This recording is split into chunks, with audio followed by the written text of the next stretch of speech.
This channel does not promote any violent, harmful, or illegal activities. All content provided by this channel is meant for an educational purpose only. बहुत बहुत बधाई देता हूं। आप सबका अभिनंदन करता हूं। साथियों, आज 1 मई है। आज से 112 साल पहले 3 मई 1913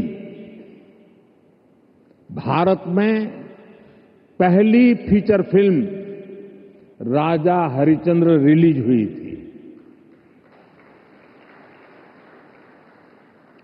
इसके निर्माता दादा साहब फाल्के जी थे और कल ही उनकी जन्म जयंती थी।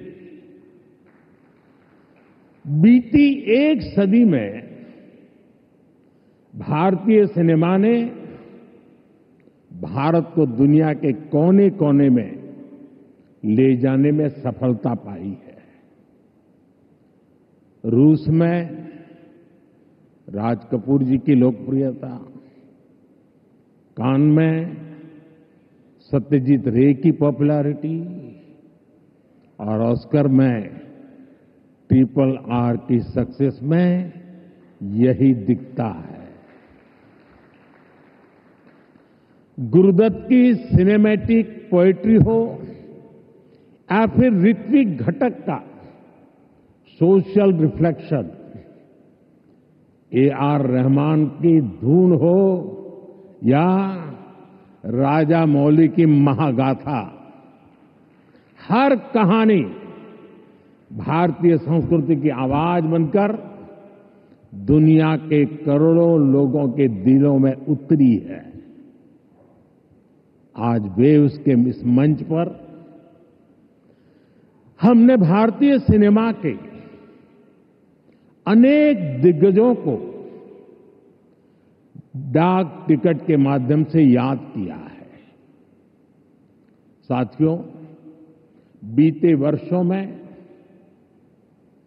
मैं कभी गेमिंग वर्ल्ड के लोगों से मिला हूं,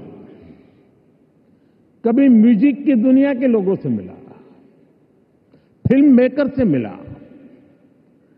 कभी स्क्रीन पर चमकने वाले चेहरों से मिला। इन चर्चाओं में अक्सर भारत की क्रिएटिविटी, क्रिएटिव कैपेबिलिटी और ग्लोबल कोलैबोरेशन की बातें उठती थी। मैंने जब भी आप सभी क्रिएटिव वर्ल्ड के लोगों से मिला, आप लोगों से आइडिया लेता था, तो मुझे स्वयं भी इस विषय की गहराई में जाने का मौका मिला। फिर मैंने एक प्रयोग भी किया।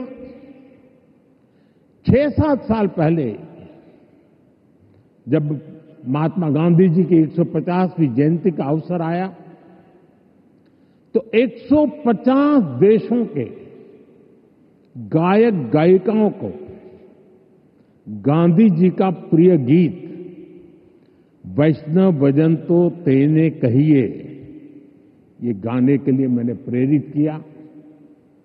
नरसिंह मेहता जी द्वारा रचित ये गीत 500-600 साल पुराना है, लेकिन गांधी 150 के समय दुनिया भर के आर्टिस्ट ने इसे गाया और इसका एक बहुत बड़ा इम्पैक्ट हुआ।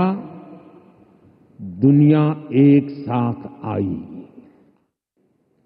आकाश को रंग देता है, वैसे ही ये समीट अपने पहले पल से ही चमकने लगी है। Right from the first moment the summit is roaring with purpose. पहले एडिशन में ही वेव्स ने दुनिया का ध्यान अपनी तरफ खींच लिया है। हमारे एडवाइजरी बोर्ड से जुड़े सभी साथियों ने जो मेहनत की है वो आज यहां नजर आ रही है। आपने बीते दिनों में बड़े पैमाने पर क्रिएटर चैलेंज, क्रिएटोस्फीयर का अभियान चलाया। दुनिया के करीब 60 देशों से 1 लाख क्रिएटिव लोगों ने इसमें पार्टिसिपेट किया और 32 चैलेंजेस में 800 फाइनलिस्ट चुने गए हैं। मैं सभी फाइनलिस्ट को अनेक अनेक शुभकामनाएं देता हूं। आपको मौका मिला है दुनिया में छा जाने का, कुछ कर दिखाने का। साथियों, मुझे बताया गया है कि यहां आपने भारत पैवेलियन में बहुत कुछ नया रचा है, नया गढ़ा है। मैं इसे देखने के लिए भी बहुत उत्सुक हूं, मैं जरूर जाऊंगा।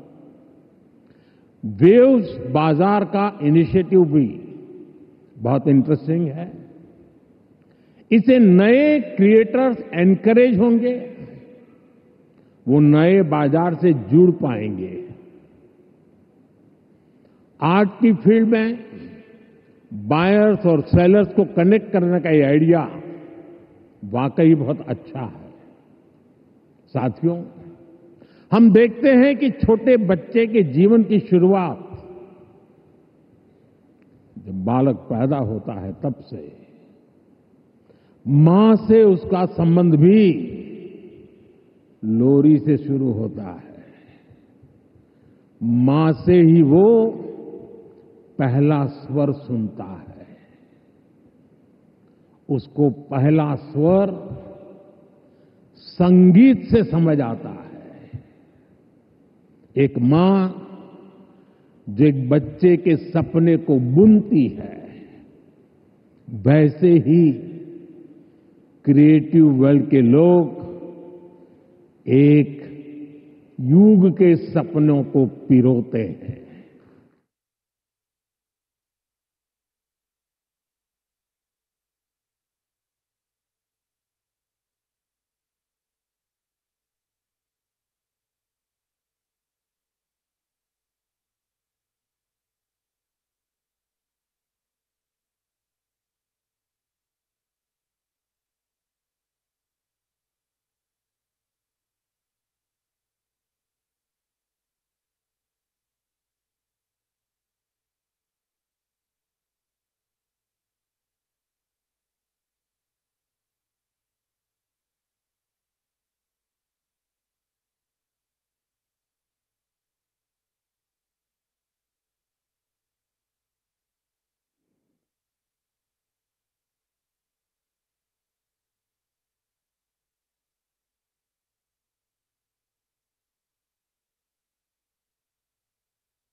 का तीसरे इकोसिस्टम भारत में है।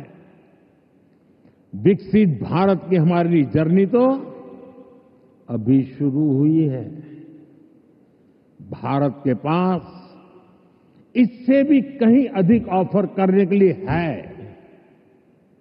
भारत बिलियन प्लस आबादी के साथ साथ बिलियन प्लस स्टोरीज का भी देश है। 2000 साल पहले जब भरत मुनि ने नाट्यशास्त्र लिखा तो उसका संदेश था नाट्यम भावयति लोकम। इसका अर्थ है कला संसार को भावनाएं देती है, इमोशन देती है, फीलिंग्स देती है। सदियों पहले जब कालिदास ने अभिज्ञान शाकुंतलम, तब भारत ने क्लासिकल ड्रामा को एक नई दिशा दी। भारत की हर गली में कहानी है, हर पर्वत एक गीत है, हर नदी कुछ न कुछ गुनगुनाती है। आप भारत के 6 लाख से ज्यादा गांवों में जाएंगे तो हर गांव का अपना एक फोक है, स्टोरी टेलिंग का अपना ही एक खास अंदाज है। यहां अलग अलग समाजों ने लोक कथाओं के माध्यम से अपने इतिहास को अगली पीढ़ी तक पहुंचाया है। हमारे यहां संगीत भी एक साधना है। भजन हो, गजलें हो, क्लासिकल हो या कंटेम्पररी, हर सुर में एक कहानी है, हर ताल में एक आत्मा है। साथियों, हमारे यहां नाद ब्रह्म यानी साउंड ऑफ डिवाइन की कल्पना है। हमारे ईश्वर भी खुद को संगीत और नृत्य से अभिव्यक्त करते हैं। भगवान शिव का डमरू सृष्टि की पहली ध्वनि है। मां सरस्वती की वीणा विवेक और विद्या की लय है। श्री कृष्ण की बांसुरी प्रेम और सौंदर्य का अमर संदेश है। विष्णु जी का शंख ध्वनि सकारात्मक ऊर्जा का आह्वान है। इतना कुछ है हमारे पास। अभी यहां जो मन मोहने वाले सांस्कृतिक प्रस्तुति हुई, उसमें भी उसकी झलक दिखी है। और इसलिए ही मैं कहता हूं, यही समय है, सही समय है। ये create in India, create for the world का सही समय है। आज जब दुनिया स्टोरी टेलिंग के लिए नए तरीके ढूंढ रही है, तब भारत के पास हजारों वर्ष की अपनी कहानियों का खजाना है। और ये खजाना टाइमलेस है, थॉट प्रोवोकिंग है और ट्रूली ग्लोबल है। और ऐसा नहीं है कि इसमें कल्चर से जुड़े विषय ही हैं। इसमें विज्ञान की दुनिया है, स्पोर्ट्स हैं, शौर्य की कहानियां हैं, त्याग तपस्या की गाथाएं हैं। हमारी स्टोरीज में साइंस भी है, फिक्शन भी है, करेज है, ब्रेवरी है। भारत के इस खजाने की बास्केट बहुत बड़ी है, बहुत विशाल है। इस खजाने को दुनिया के कोने कोने में ले जाना, आने वाली पीढ़ियों के सामने नए और इंटरेस्टिंग तरीके से रखना,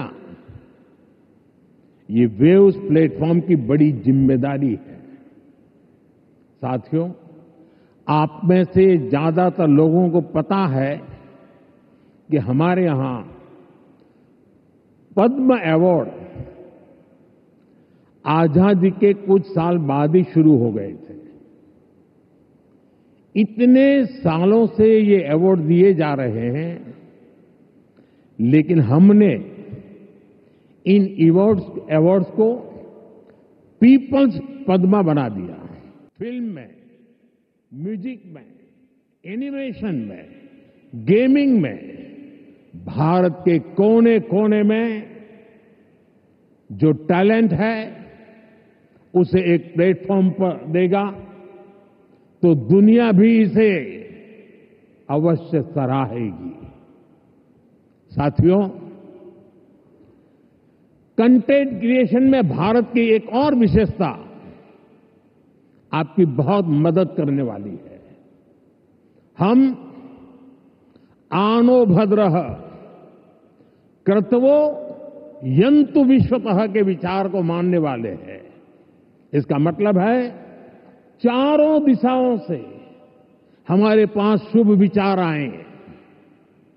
ये हमारी सिविलाइजेशनल ओपननेस का प्रमाण है। इसी भाव के साथ पारसी यहां आए और आज भी पारसी कम्युनिटी बहुत गर्व के साथ भारत में थ्राइव कर रही है। यहां जूज आए और भारत के बनकर रह गए। दुनिया में हर समाज, हर देश की अपनी अपनी सिद्धियां हैं। इस आयोजन में यहां इतने सारे देशों के मंत्रीगण हैं, प्रतिनिधि हैं। उन देशों की अपनी सफलताएं हैं। दुनिया भर के विचारों को, आर्ट को वेलकम करना, उनको सम्मान देना, ये हमारे कल्चर की ताकत है। इसलिए हम मिलकर हर कल्चर की, अलग अलग देशों की उपलब्धियों से जुड़ा बेहतरीन कंटेंट भी क्रिएट कर सकते हैं। ये ग्लोबल कनेक्ट के हमारे विजन को भी मजबूती देगा। साथियों, मैं आज दुनिया के लोगों को भी ये विश्वास दिलाना चाहता हूं, भारत के बाहर के जो क्रिएटिव वर्ल्ड के लोग हैं, उन्हें ये विश्वास दिलाना चाहता हूं कि आप जब भारत से जुड़ेंगे, जब आप भारत की कहानियों को जानेंगे, तो आपको ऐसी ऐसी स्टोरीज मिलेगी कि आपको लगेगा कि अरे, ये तो मेरे देश में भी होता है। आप भारत से बहुत नेचुरल कनेक्ट फील करेंगे। तब आपको क्रिएट इन इंडिया का हमारा मंत्र और सहज लगेगा। साथियों, ये भारत में ऑरेंज इकोनॉमी का उदय काल है। कंटेंट, क्रिएटिविटी और कल्चर, ये ऑरेंज इकोनॉमी की तीन धुरी है।